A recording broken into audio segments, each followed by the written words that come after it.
The stories are more than just sex scenes, right? It's timestamp bata de yaar. No, like the class divide. Voyeur is लगभग कितने sex scene होंगे?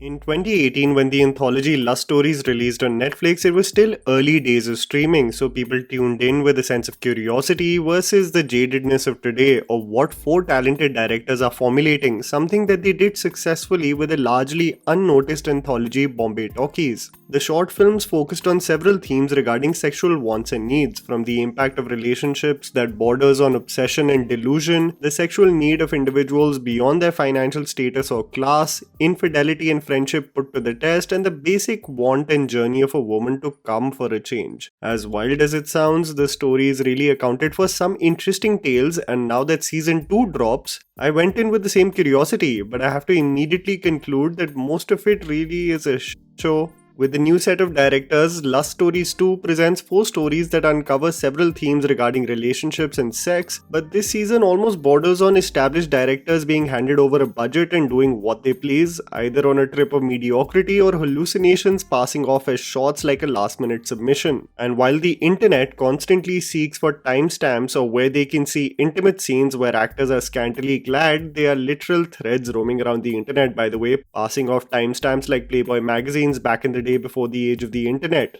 There is so much to discuss, however, so I thought let's rank the stories from worst to best, and you also do chime in regarding which stories really worked for you and which just seemed like a terrible headache. Number 4 goes to the shot by Sujoy Ghosh. This is already bringing premature nightmares to Shah Rukh Khan fans because the news came out that Suhana Khan's next project that is also going to feature SRK is in collaboration with Sujoy Ghosh. They should slightly be skeptical because I really don't know what the director was going for in this attempted mind-bending shot. That seems like a brainchild of Abbas Mastan and RGV's horror days from the late 90s but done with zero conviction. The shot focuses on Vijay Varma getting stranded due to an accident and meeting Tamannah in a secluded town. The history that they share with one another and the uncontrollable sexual attraction is what the short explores. The film looks straight out of a video game, by the way, with all the backdrops looking like a frame from Sims, and it really puts into question why the makers and the cast just could not shoot this shot in a real location. At certain points of time, it genuinely looks like Vijay is in a poorly rendered VR game as he runs through random digital streets. The highlight of the shot, sadly, is the intimate scene shared between the couple, and the mind-bending twist after twist borders on being unintentionally funny and nothing else. Even Vijay's mysterious presence or Tamannah's origin story cannot help this shot, as Sujoy thinks he can attempt an Ari Aster-like approach but lands nothing short of a Ramsey Brothers knockoff. I really ended the shot, and I'm sure you will too, by shouting, "Kuch bhi!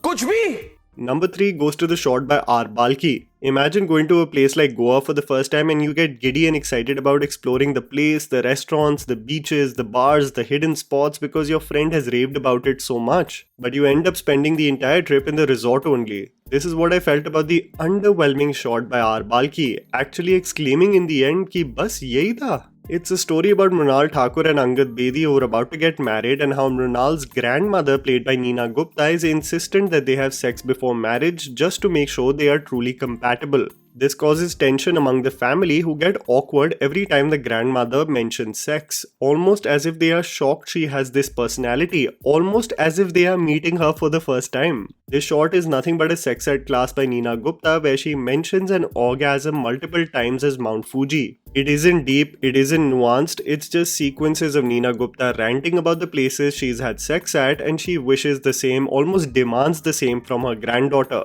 There is no profound moment, no heartfelt Mrunal and Neena Gupta moment, just meh.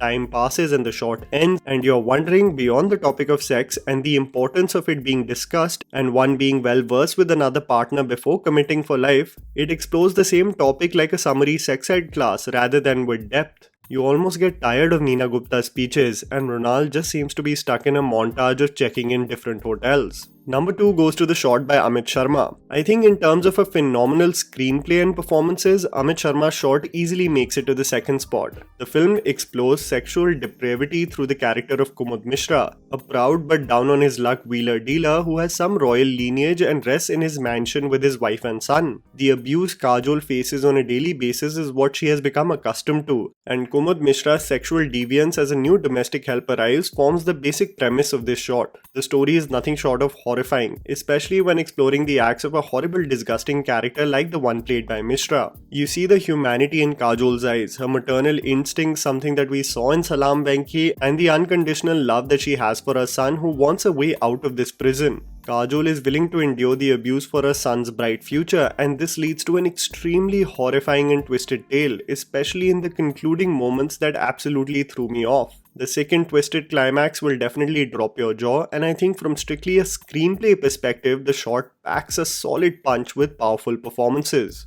Number 1 goes to the shot by Konkana Sen. This one is really going to make you uncomfortable, and I mean this in the best way possible, as it taps into one's deepest and slightly twisted fantasies that the person would never want to be public knowledge. This facade of who we are, what we want, but who we really are behind closed doors is explored as Konkana Sen focuses on Tillotama Shome, a single working woman who has to deal with the situation of her domestic help played by Amruta Subhash having sex in her apartment on her bed on a daily basis. The film taps into what could be the immediate level of discomfort a character like Tillotama feels. Is it an invasion of her personal space, or just that a woman from a particular look, class and financial status can have a bomb sex life? The miserable individual pursuit in the city, and the real face and needs we want no one to be privy of.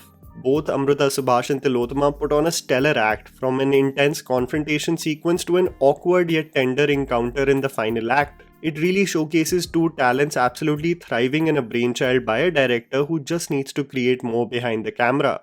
All in all, barring the screenplay of the Amit Sharma shot and Konkana Sen's directorial magic, Lust Stories 2 is easily more forgettable than its first season. But as I conclude, I am still wondering what Sujoy Ghosh was on while formulating the story of that Vijay Tamanna starrer. And that was the video, guys. Write down in the comments below what you thought about Lust Stories 2. Please don't forget to follow me on Instagram, the handle's right in front of you. Follow me at JammyPants4. Also, please support us by smashing the like button and subscribing to our channel for weekly content ahead. Thank you for watching.